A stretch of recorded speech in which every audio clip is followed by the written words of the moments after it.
হ্যাঁ, যারা বান্ধা দিবে মুখ চোখ যারা বান্ধা দিবে ভালো করে দেখে বান্ধা দিবে।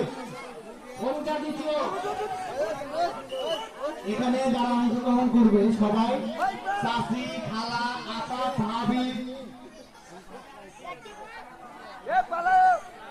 গামছা ব্যতীত ওড়না দিলে ওড়নাতে দেখা যাইতে পারে, সম্ভাবনা আছে।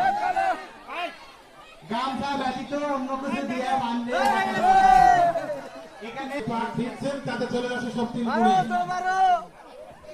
পাক না দিলে মনে হয় ভালো হয়, সোজা করে দাও, সোজা সোজা সোজা। হারুন ভাই তুমি একটা করে পাক দাও, একটা করে গাছ ভেঙে গেল রে, ভাই ভাঙা মাঝে গাছ ভেঙে গেল।